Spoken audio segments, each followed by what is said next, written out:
मैं कई बार कहता हूँ कि मौत को लोग यूं ही बदनाम करते हैं, तकलीफ तो वैसे जिंदगी से है। पहले ऐसा हुआ करता था ना कि कभी लाइफ में थोड़ी टेंशन हुआ करती थी, आज टेंशन में थोड़ी लाइफ बची है।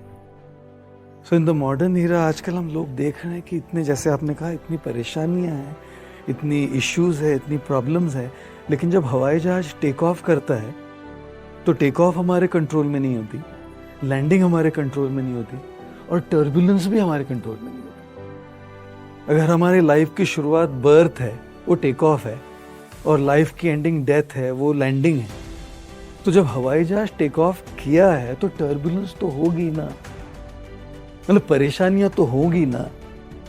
जिंदगी है ना जनाब, जिंदगी है ना जनाब, तकलीफ तो होगी ही, वरना मरने के बाद तो जलने का भी एहसास नहीं होता। तकलीफ तो होने ही वाली है। और कई बार लोगों को लगता है कि साधु संत ये जो कपड़े पहने उनको तकलीफ नहीं, सबसे बड़ा झूठ है, सबसे बड़ा झूठ। और अगर कोई बड़े आसन पर बैठकर कहे कि मुझे कुछ नहीं हो रहा, वो सरासर झूठ बोल रहा है। इंसान है, साधु भी इंसान है, सूटेड बूटेड व्यक्ति भी इंसान है, ये गेरुए वस्त्र पहना हुआ व्यक्ति भी इंसान है। तो तकलीफें तो दोनों को होगी, टर्बुलेंस तो दोनों में आएगी।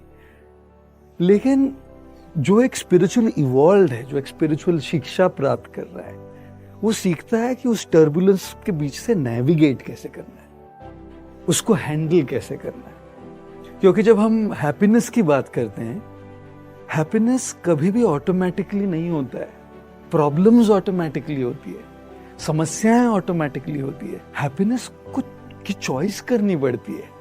देखिए, जो भी कोई हैप्पी इंसान है, इसका मतलब ये नहीं कि उसकी जिंदगी में सब सही चल रहा है। कोई मुस्कुरा रहा है, इसका मतलब ये नहीं कि उसकी जिंदगी में सब सही चल रहा है। एक बार मैं लंदन में कहीं चल रहा था और एक व्यक्ति ने, एक शख्स ने एक टी शर्ट पहन रखा था, उस पर लिखा था डू नॉट डिस्टर्ब और नीचे बड़े अक्षरों में लिखा था ऑलरेडी डिस्टर्ब। अब और क्या डिस्टर्ब करिएगा अब हमको।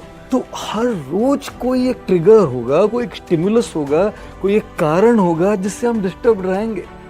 तो खुश इंसान वो नहीं है जिसके जीवन में, जिसकी जिंदगी में तकलीफ नहीं है, नेविगेट करना सीख गया है, वो जो हैप्पीनेस को चूज कर रहा है। देखिए, प्रॉब्लम्स ऑटोमेटिकली होती है, हैप्पीनेस को चूज करना पड़ता है। एंगर, गुस्सा ऑटोमेटिकली आता है, शांत रहना चूज करना पड़ता है।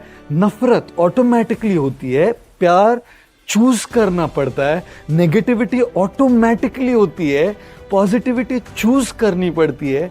और ये चूज करने के लिए तो इंसान बना है। इंसान में जो, हमारी आत्मा में जो हमको पोटेंशियल दिया गया है, वो चूज करने के लिए तो दिया गया है। जहां इंसान रहते हैं वहां पॉलिटिक्स तो होती है, जहां भी इंसान रहते हैं वहां ईगोस तो आती है। जहां भी इंसान हो, रिश्तों की इश्यूज आएगी, इमोशनल इश्यूज आएगी, पॉलिटिक्स होगा, हेल्थ की इश्यूज आएगी, ईगोज आएगी। लोगों को लगता है कि साधु होना मतलब समस्याओं के पूरे परे होना। साधु होने का मतलब ये नहीं कि समस्याएं नहीं होंगी। नेविगेट करने की शक्ति, नेविगेट करने की ट्रेनिंग है उनके पास, और जितना वो उसको प्रैक्टिस करेंगे उतना वो माहिर बनेंगे। हम कई बार कहते हैं कि खुद को पहले ढूंढना सीखना चाहिए, क्योंकि बाकी सारे सवालों के आंसर्स तो गूगल पर ढूंढ लेंगे। लैक ऑफ कॉन्फिडेंस क्यों है? क्योंकि खुद को ढूंढ नहीं पा रहे और वैलिडेशन के पीछे पड़े। जो इंसान खुद को ढूंढ लेता है, उसको भले सामने वाला वैलिडेट करे नहीं करे, उसको फर्क नहीं पड़ता। ये खुद को ढूंढ लिया है, खुद में क्या स्पेशलिटी है, खुद में क्या विशेषता है, ये ढूंढ लिया है। वो जो ढूंढ लेता है, उससे जो कनेक्ट हो जाता है, उसमें तो कॉन्फिडेंस आती है। लेकिन जब वैलिडेशन के पीछे पड़ते, जैसे सोशल मीडिया का पूरा जो एज है, बहुत ज्यादा वैलिडेशन वाले जनरेशन है, लाइक्स व्यूज वाला जनरेशन है ये। तो मेरी कॉन्फिडेंस आती है लाइक्स से, मेरी कॉन्फिडेंस आती है व्यूज से। जिस दिन व्यूज कम उस दिन कॉन्फिडेंस ढीला ढाला, जिस दिन व्यूज ज्यादा उस दिन कॉन्फिडेंस बहुत बड़ा। इसलिए मैं कई बार कहता हूँ, don't work for an applause, work for a cause. Don't work to impress, work to express. जब आप सेल्फ एक्सप्रेशन करते हैं तो दूसरे भले आपको स्वीकार करे नहीं करे। मैंने अपनी लाइफ में एक चीज बहुत अच्छे से स्वीकार कर ली। मुझे आज दुनिया में कई लोग हैं जो स्वीकार नहीं करते मेरे तरीकों। जिस तरीके से मैं बोलता हूँ, जिस तरह के खुले आम में कई बार सच बता देता हूँ, ये कई लोगों को पल्ले नहीं पड़ता, कहीं मेरे ही दोस्तों को, कहीं मेरे ही संस्था के लोगों को ये पल्ले नहीं पड़ता। लेकिन मैंने तय कर लिया कि ये मेरा तरीका है। अगर किसी को पसंद आए, किसी को नहीं पसंद आए, ये मेरी मुश्किल नहीं, मेरी तकलीफ नहीं है। It's none of my problems.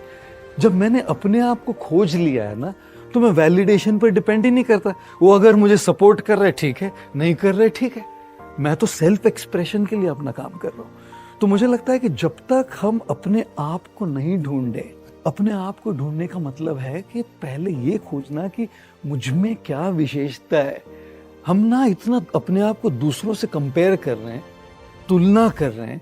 मैं अगर इंस्टाग्राम पे देखता हूँ, लिंक्डइन पे देखता हूँ, कहीं पे देखता हूँ कि ये व्यक्ति, इसकी प्रोग्रेस ऐसी हो गई और मैं वहीं रह गया। और जैसे एल्बर्ट आइंस्टाइन जी ने कहा था एजुकेशन के बारे में कि अगर आप एक खरगोश को, एक मछली को, एक हाथी को, एक बंदर को, सबको एक लाइन में खड़े कर दीजिएगा और उनको एक ही एग्जाम दीजिए कि आप सबको पेड़ पर चढ़ना है, तो मछली तो आत्महत्या कर लेगी क्योंकि वो पेड़ पर चढ़ ही नहीं पाएगी। बंदर तो रैंक 1 आ जाएगा। खरगोश कोशिश करेगा लेकिन वो कहाँ, वो तो जमीन पर भाग पाता है। तो मछली, खरगोश, हाथी, बंदर की तुलना कहाँ है जी? सब में अपनी अपनी एक क्षमता है, सब में अपनी अपनी एक स्ट्रेंथ है, सब ने अपनी एक विशेषता, सबको एक तोहफा दिया है। वैलिडेशन की एक्सपेक्टेशन से इंसान डिसअपॉइंट होता है, लेकिन अप्रिशिएशन कोई कर दे तो अपने इमोशनल अकाउंट पे इन्वेस्टमेंट है, उससे कॉन्फिडेंस तो बढ़ेगा।